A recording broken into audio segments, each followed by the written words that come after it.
I'm sure you heard of the term clients from hell. Wait, no, that ain't right. There you go. Clients from hail. You know why? Because hailstorms are unpredictable like our lives are. When they drop, they're gonna cause massive havoc to our lives. Here's the thing. I design in the real world, and I realized that working freelance and working in agencies are not that all different. In fact, they're pretty much the same, except in terms of payment, that is. Agencies have set of rules, a whole list of terms and conditions. In real life, designers too, they use contracts with their clients. Psst, if you're a freelancer and you're doing work without contracts yet, you'd better start reading up why you should have one. The contract protects both the designer and the client in case any side wants to withdraw or run away without paying. Happened to me a couple of times that I made a video on it. Payments will be discussed, and normally payment will be done before the design is completed to protect the designer because not everyone is so honorable. I have this client, let's call her S. So S wants to create a magazine. But the problem is, she hasn't gotten the content for it ready yet, but insists she wants the design ready so that she can pitch it to her investors.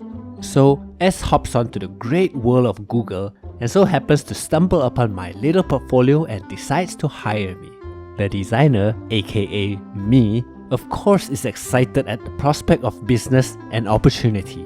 But little did that designer know he's in for a shit ton of problems. I asked S for her magazine requirements. I then asked her for the number of pages because who the duck can design a magazine without knowing how many pages there are? Let's be clear, a magazine is a booklet with more than 2 pages at the very least. Anything less than that is called an advert. S said, I don't know.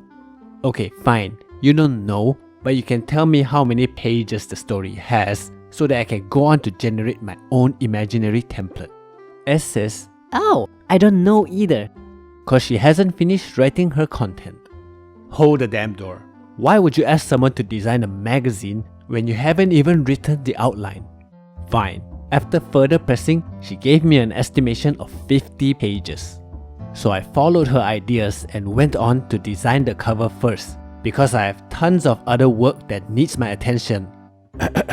Not to mention making videos for my YouTube channel. And I was worried I did not have the time to design her stuff. One of my peeves is I'm never late. Never. I waited for her to send me the contract, but she didn't.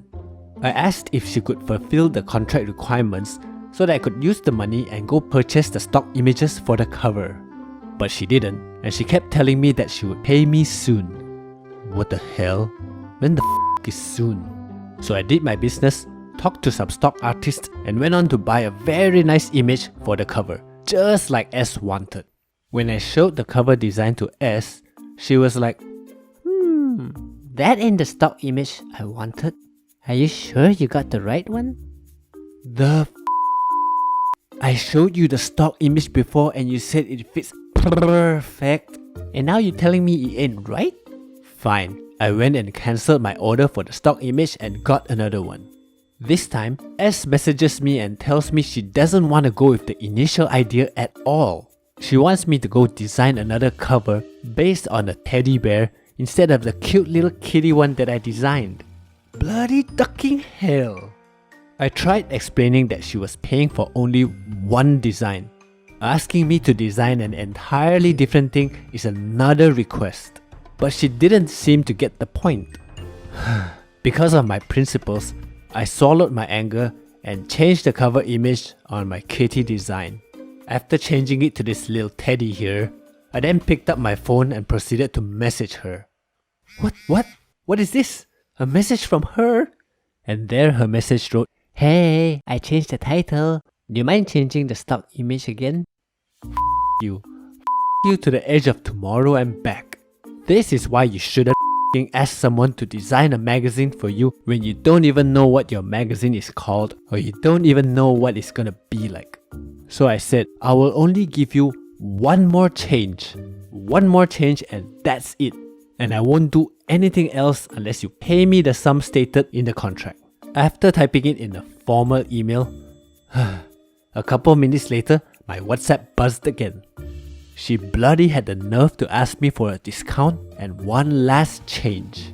You swore that you wouldn't change anything. Then you asked me to give you 2 changes to the magazine cover. So this means you're gonna ask me to change it again? From the kitty to the loser teddy to a random kitty? That is crazy. And there you have it. Sounds like anyone you know? Doesn't matter if you're working in agency or freelance, such clients exist. To all designers out there, if you're gonna do designing in the future, you'll need a shit ton of armor, especially when you're dealing with like that. You'll never know when a hailstorm is coming. Oh, and S hasn't even paid me yet. Thank you for listening to this rant and see you in the next video.